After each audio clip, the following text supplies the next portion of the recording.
Do I need to take these off for you guys?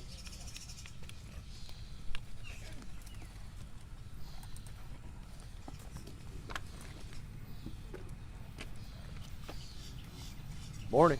Good morning. You guys all set? Is there any way I could have you just take a step to your left? Yeah. Would I have like a tree shadow on my face or Yes, something? sir. Yeah.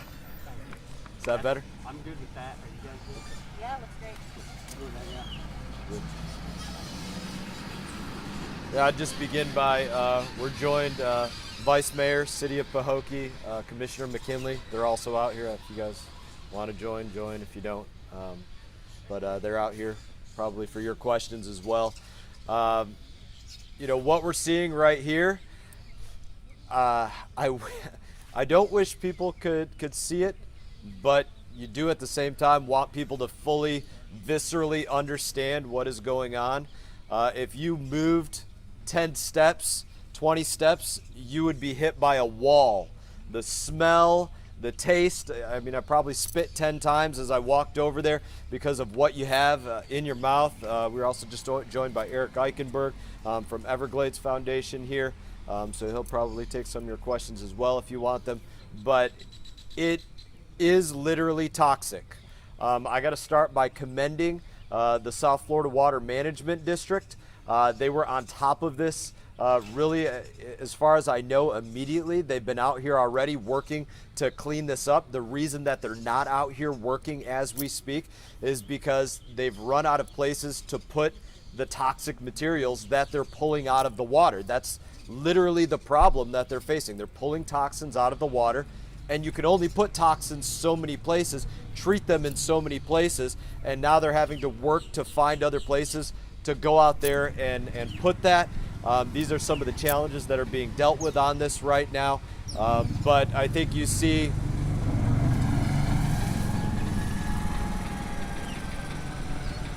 you definitely see a unified front of people that hate to see this, from the county level, from the city level, from the state level, from the federal level, from the NGO side of it, that don't want to see this and are willing to do anything possible to bring this to an end. And I'll kind of just close these formal remarks on this. We've been beating the drum earlier in this year saying lake levels are extremely high as we speak, moving into summer. We're not even in summer. We're not even in May yet. And the lake levels are higher than what I personally believe that they should be. That means there's a lot less sunlight getting to the plant life on the lake. That means that the conditions, according to all the scientists that I've spoken to about this, make it a much more ripe situation for these kind of algal blooms that you're looking at out here behind us. Literally cakes of algal blooms. EPA put a number on what's too toxic for human contact. That's 8 parts per billion. I look forward to hearing what the Florida Department of Environmental Protection says the numbers on this reports as. But this is the final point that I'm going to make on this. We're not going to take this in my community. I can't speak for every community, but I know they don't want this here in Pahokee. They don't want it in the Lake Worth Lagoon.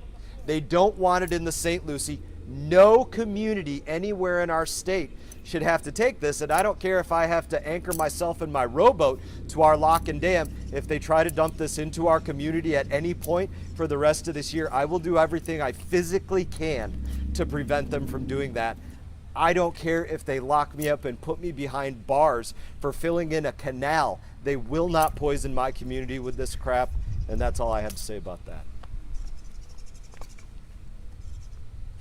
Anybody else have any? Melissa, Vice Mayor, Eric. Can you kind of talk a little bit about where is this stuff coming from? Can you add some context to us? How did this happen? Melissa has some comments. I'll make some comments on that too. If you speak to, please, Melissa, by all means, come out here. Commissioner McKinley. Commissioner McKinley. Casual. We go back a few years, not to be overly casual for you. So if you speak to the scientists about this, they'll tell you marinas are especially ripe conditions for creating these very, very most serious algal blooms, because one of the things that you don't have in a lot of these marinas are wind flow and movement of the water. Wind flow, movement of the water helps to break up these algal blooms to some degree. When you don't have that, you have the heat, you have the temperatures, you have the nutrient conditions on Lake Okeechobee. but you don't have it moving around. That makes it especially dangerous in these kind of areas. Melissa, please, by all means. Or Yeah. Commissioner, I'm sorry. No, I it's don't mean okay. to keep doing it. Absolutely. Commissioner. And this problem goes back to about 2018.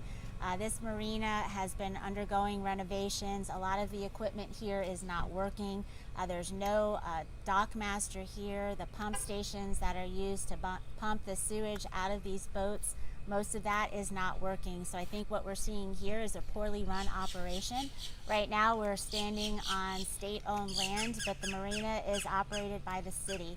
I believe that the state needs to come in and take over the operations of this marina until the city is on its feet and can operate it correctly, or we're going to continue to see these blooms. It's happened in 2018, it happened in May of last year, it happened in August of last year, and here it is April and we're seeing it again, and that's a problem. So I've called on our state partners, our delegation members here in this area to work with me to try to get some response from the state in terms of operating this marina correctly so we can avoid this toxic waste. Commissioner, when you say operate properly, exactly what are you making reference to? What would they come in and do that would be different than what the city is doing? So this marina right now, it's got a campground. It's obviously got the boat slips here. The campground is operating only at about 30%. There's a restaurant that's supposed to be operating. It should have a full-time dock master. The pumping stations here, and when I talk about pumping stations, I mean the ones that are on the dock, actually, that are supposed to pump the waste out of the boats. Not all of those are working. And They don't need to be. We don't flush into the water here. That would be illegal. I understand that, but you still need, when you're We have using... restrooms on shore. We have city sewage. We don't pump our sewage into the water. Though there are historical problems that we do hear complaints from some of the people that are living here at the campgrounds that historically those systems have not been working. DEP was here in 2018 willing to work with the state on a clean vessel grant. We're trying to figure out whether or not that was received and if those funds were actually spent to repair that equipment. Now, CBS 12 News spoke with the mayor last night, and he did say, I welcome criticism, and I also welcome the partnership with the county and the state. He said all that's in question from 2018 has been fixed. I'm not sure. They haven't been able to prove that to me, and as you can see that it's not operating the way it's supposed to be. They received $2.3 million over the last 5 years from the Department of Economic Opportunity. They're under obligation with their contract with the state, their lease here to operate this marina. They're under the contractual obligation to operate a full-time marina, and they are not doing that. And they haven't been able to get that off the ground and open, and they've spent $2.3 million and we're still not operating.